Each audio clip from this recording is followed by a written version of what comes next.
वंदे उत्कल जननी जय जगन्नाथ एनकेपी ओडिया ज्ञान चैनल को आपण स्वागत।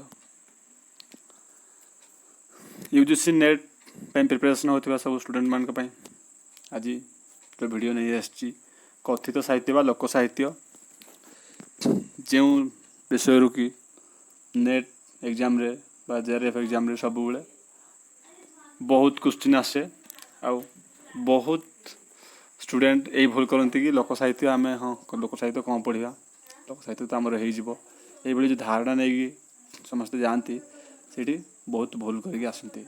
तो लोक साहित्य कहले केवल खाली लोकगीत लोक कहानी एगुड़ाक किसी नुह।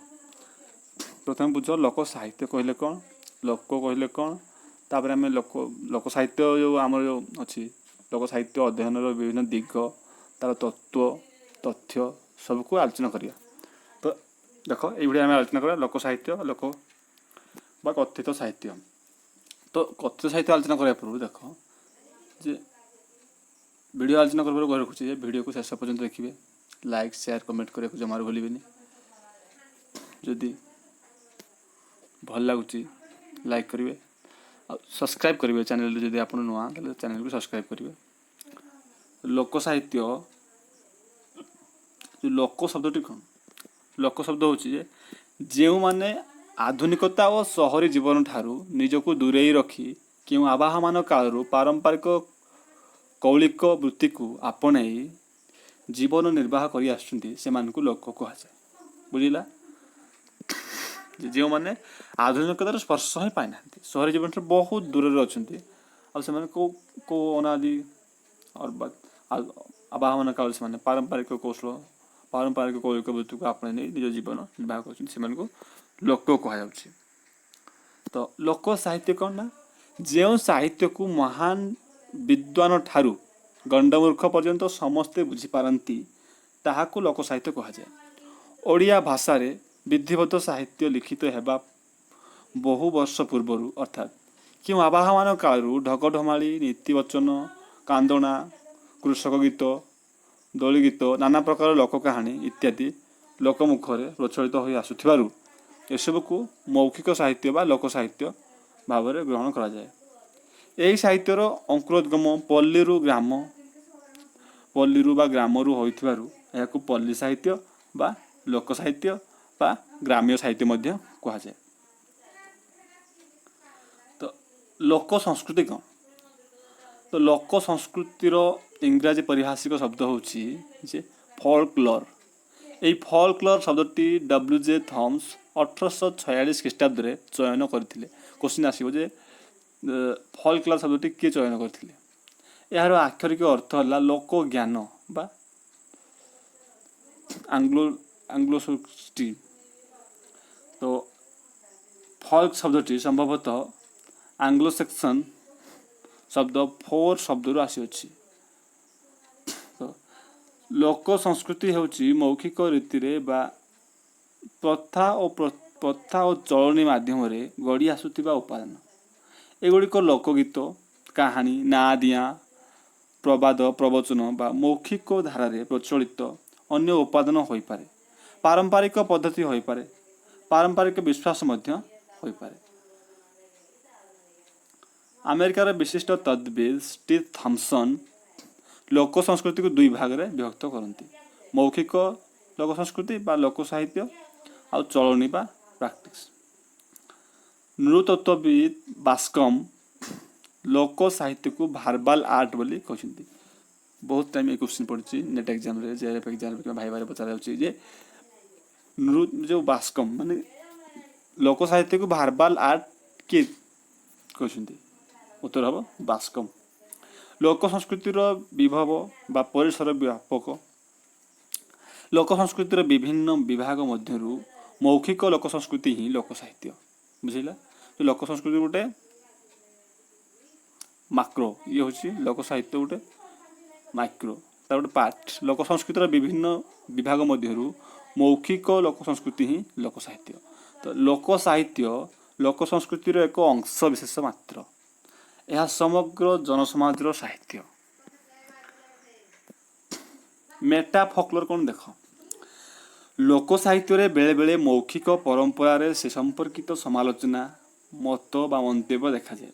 यह स्वतंत्र पुणी एकाकार स्वतंत्र भाव में गढ़ी उठुवा ए जातीय लोक उपादान को लोक संस्कृति और लोक संस्कृति कह जाए। यथा ढग विषयक ढग, धंदा विषयक धंदा, गीत विषयक गीत। आर्लान डांडीज यह मेटा फोकलोर बोली कहते। बुझेगा। तो लोक साहित्य और विदग्ध साहित्य मौखिक परंपरार प्रचलित साहित्य को लोक साहित्य कहुए। प्रथमे लोक साहित्यर सृष्टि पर विदग्ध साहित्यर सृष्टि। तो लोक साहित्य हृदयर स्फुरण बा स्वतःस्फूर्त सृष्टि, यह आत्मनिर्लिप्त। विदग्ध साहित्य सचेतन बा आयासाध्य सृष्टि, यह मस्तिष्कर सृष्टि। लोक साहित्य होची लोकश्रुति, मौखिक साहित्य और लोकवेद। प्रक्षिप्तता बा परिवर्तन यार मौलिक लक्षण। अन्य पक्षरे विदग्ध साहित्य एक निर्दिष्ट जुग चेतनार बाहक। रूप परिवर्तन यह पक्षरे संभव नुहे। लोक साहित्य केबे हेले पुराना हुए नाही, यह कालातीर्ण। विदग्ध साहित्य एक निर्दिष्ट जुग चेतनार बाहक, तेणु यह पुराना हेबा स्वाभाविक। लोक साहित्यर स्रष्टा अज्ञात, विदग्ध साहित्यर स्रष्टा परिचित। यह सबु सत्वे ए साहित्य द्वय परस्पर परिपूरक। तम पणे बन्नी बिमु गोविंद चरित, ढग ढमाड़ी हेले हैं साक्षात अमृत। विदग्ध चिंतामणि अभिमन्यु सामंत कहते लोक साहित्य संपर्क मंतव्य। राजा शालीवाहन बा राजा हाल गाथा सप्तशती रचना करथिले। यह प्राकृत भाषा रचित होइछि। प्रश्न दुईटा आसिबो जे गाथा सप्तशती रचना किए करथिले किंबा गाथा सप्तशती रचनाटी क्यों भाषा रे हेतला। उत्कल कहानी दर्पण 1921 मसीह राधा चरण महापात्र द्वारा रचित होइछि। 1921 मसीह प्रकाश पाउछि। Meet my people 1946 Devendra Satyarthi को द्वारा प्रकाश पाउछि। श्री कपिलेश्वर विद्याभूषण 1876 मसीह लोक साहित्यर प्रथम संकलन कार्य आरंभ करथिले। प्रथम वैदेशिक साहित्यिक जी कि ओडिया लोक साहित्य क्षेत्र में मन बड़ाई सी किए ना सी होती जॉन बीम्स। मन रख बारंबार क्वेश्चन आसटा। लोक साहित्य गाथा शब्दर अर्थ विवाह उत्सव गान करा गीत को बुझा जाउछि।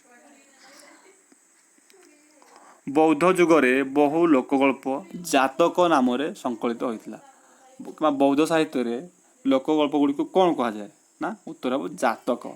1931 ख्रीष्टाब्द भारतीय लोकगीत संग्राहक श्री देवेंद्र सत्यार्थ ओडिशा आसीथिले। चक्रधर महापात्र विषय आम बर्तमान पढ़ा लोक साहित्य कृति कौन कौन। ओडिया लोकगीत और गाउली गीत। ओडिया लोकगीत और गाउली गीत संचयन क्षेत्र में भूमिका गुरुत्वपूर्ण। कारण चक्रधर महापात्र 1939 मसीह संगृहित गाउली गीत गुड़िक उत्कल गाउली गीत चुंबक ना केउंझर राणी द्वारा प्रकाशित। केउंझर राणी द्वारा प्रकाशित हो कौन ना उत्कल गाउली गीत चुंबक। 1946 संगृहित गीत गुड़िक एक अंश 1946 बहुंक सुख दुख गीतिका नाम प्रकाश पाउछि। विशेष उल्लेखयोग्य संचयन होउछि 1958 मसीह प्रकाशित उत्कल गाउली गीत। यह व्यतीत 1958 ओडिशा साहित्य एकाडेमी द्वारा प्रकाशित होउछि ओडिया ग्राम्य गीत मध्य लोकगीतर परिचय देता है। तापर आसनु देखिबा लोकरत्न कंज बिहारी दास। लोक साहित्य संचयन क्षेत्र में मन प्राण निवेश करथिबा अन्यतम प्रतिभा हेले डॉक्टर कुंज बिहारी दास। 1948 मसीह और 1950 मसीह यथाक्रमे प्रकाशित पल्ली पुष्प और पल्ली झरणा संचयन द्वय तांकर लोक साहित्य प्रति और अध्यावसायर दुईटी अम्लान पुष्प। 1953 मसीह विश्वभारती द्वारा प्रकाशित तांकर अन्यतम श्रेष्ठ ग्रंथ है ए स्टडी ऑफ ओरिशान फोकलोर। 1954 ख्रीष्टाब्द ओडिया लोक साहित्य संपर्क में गवेषणा करी से विश्वभारती विश्वविद्यालय PhD डिग्री ଲାଭ କରିଥିଲେ। ତ 1958 ପ୍ରକାଶିତ ଓଡ଼ିଆ ଲୋକଗୀତ ଓ ଲୋକ କାହାଣୀ ଏହି ଗବେଷଣା ଲବ୍ଧ ଫଳ 3 ଖଣ୍ଡରେ ପ୍ରକାଶିତ। ये जो गवेषणाटा से 3 खंड प्रकाशित। क्वेश्चन बहुत बार बुले बुले पचार जे ओडिया लोकगीत कहानी जो थेसिस कुंज बिहारी दासंकर केते भाग में विभक्त कौन कौन से गुड़ा कौन पल्ली गीत संचयन एवं ओडिशा साहित्य एकाडेमी द्वारा प्रकाशित ओडिया लोक कहानी और लोक गल्प संचयन बहु पाठकीयता लाभ करता है 3टा जाक। Born in Easy in folklorist आलेन डांडिज 1975 रे प्रकाश पाउछ तांकर पुस्तक। ओडिया लोकनाटक 1977 रे रजनीकांत दास। ओडिया लोकनाटक 1983 रे हेमंत कुमार दास रचना करछन्ती। देखो एगुडा सब बेले पचारे पुस्तक देई देबो एपटे लेखक ना देई देबो स्तंभ मिलन कर तो से हेत में बहुत एगुडा ना मन रखा निहाती जरूरी। साहित्य स्नान श्याम सुंदर महापात्र ये जो पुस्तक गुडा को कहूँ एगुडा लोक साहित्य संपर्क पुस्तक समालोचना पुस्तक एगुड़ाक लोक साहित्य पुस्तक। ओडिया पल्ली साहित्य नटवर सामंतराय 1970 मसीह प्रकाश पाउछ। ओरिशान फोकलोर जॉन बीम्स तो ढग ढमाली 1893 ख्रीष्टाब्द प्रकाश पाउछ क्या द्वारा ना गोविंद रथ। उत्कल कहानी 1901 रे गोपाल चंद्र प्रहराज प्रकाश कर। ओडिया लोक कहानी द्वितीय भागरे संग्रहकारी होउछन्ती। ओडिया लोक कहानी द्वितीय भागर संग्रहकारी होउछन्ती जैनिक करण महिला। यह 1901 मसीह कथा लहरी नाम प्रकाशित होता। यार मुखबंध रचना करते भक्त कवि मधुसूदन राव। यह क्वेश्चन आसार बहुत संभावना अच्छी। ये क्वेश्चन बर्तमान पड़े आउ सहज क्वेश्चन किसी पड़े टे कन्फ्यूज करदे से कौन ना जो ओडिया लोक कहानी द्वितीय भागर संग्राहक किए से तो जैनिकरण तार किसी बास्तवता नहीं। तो से क्वेश्चन आसो यार नाम कौन 1921 मसीह प्रकाश 1901 मसीह प्रकाश पाउछ से कथा लहरी कथा लहरी नाम प्रकाश पाई पुस्तकटी जो संग्राहक किए यार मुखबंध किए लिखिं। तो चकुलिया पंडा नीलकंठ दास लिखिं। ओडिशार गाँवली गीत माधुरी मानसी लिखिं। प्रवाद पुष्पांजलि 1903 मसीह नीलमणि विद्यारत्न द्वारा प्रकाश पाउछ। कृषक प्रवचन संग्रह 1914 मसीह राघवानंद दास द्वारा प्रकाश पाउछ। ढग संचयन 1928 मसीह अपर्णा पंडा द्वारा प्रकाश पाता बेले नुआ बहु कांदना 1921 मसीह मोहन चरण दास द्वारा प्रकाश पाए। तो फोक टेल ऑफ ओडिशा 1923 मसीह उपेन्द्र नारायण दासगुप्ता द्वारा प्रकाश पाउछ। ये मुझे रखुच्छी ये सब डाटा दूसरी ये डाटा गुड़ाक मन रखिले तो नेट एग्जाम डायरेक्ट क्वेश्चन पचारे आप कन्फ्यूज होबार नहीं। डाटा जब मन रखि न सब गुड़ा आपको नुआ नुआ लगे से घुषिकी पानी कर। तो ओडिया कहानी 1912 मसीह मोहिनी मोहन सेनापति द्वारा प्रकाश पाउछ। The hill Bhuyans of Odisha 1935 मसीह शरद चंद्र राय द्वारा प्रकाश पाउछ। Hill tribes of theory Lakshmi Narayan Sahu द्वारा प्रकाश पाउछ। 1947 मसीह लक्ष्मी नारायण साहू लोक साहित्य ग्रंथ गांधार्विक शतदल प्रकाशित है। एथिरे गंड कंध सांताल परजा आदि आदिवासी मानक लोकगीत स्थान पाई। Folklore of Odisha 1979 professor Laxman Mahapatra द्वारा एवं कुंज बिहारी दास द्वारा प्रकाश पाउछ। ट्राइबल मिथ्स ऑफ ओडिशा 1954 मसीह बैरियर हिल्स द्वारा प्रकाश पाउछ। कंध परजार स्तोत्र और संगीत 1956 मसीह गोपीनाथ महांती द्वारा प्रकाश पाउछ। सोमनाथ व्रतकथार संपादना जानकी बल्लभ महांती कर। तो मोगल तामसा जो अच्छी आमर गोटे तामसा 1965 मसीह डॉक्टर कृष्णचरण बेहरा यह पुस्तक को संकलन करते जो मोगल तामसा बंशीधर बंशी बल्लभ गोस्वामी द्वारा। यार रचयिता होती बंशी बल्लभ गोस्वामी 1928 मसीह 1828 मसीह प्राचीन साहित्य उपरे आलोकपात होइछि। यार रचयिता अन्य तामसा है भील तामसा राधाकृष्ण तामसा ଚଉଡ଼ା ତାମସା, ଫକୀର, परमण इत्यादि इत्यादि तामसा। A story of Oriya folk ballads doctor Shyam Sundar Mahapatra. पश्चिम ओडिशार लोक संस्कृति कलाहांडीर लोक संस्कृति डॉक्टर महेंद्र कुमार मिश्र। ओडिशार लोक कहानी लोक साहित्य चर्चा आमर विश्वभारती अध्यापक कैलाश चंद्र पट्टनायक द्वारा प्रकाश पाଉଛି।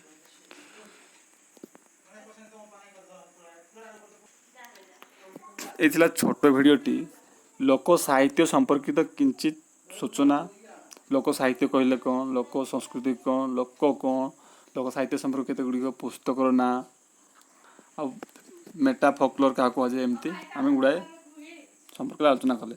यार परवर्ती वीडियो मुझे नहीं आसबि लोक साहित्य तत्व संपर्क विभिन्न मतवाद आउ विभिन्न पुस्तक आ विभिन्न लोकनाटक, लोक कहानी, लोक गीत, ढग डमाड़ी एगुड़ा को लेकिन परवर्ती वीडियो आसबि।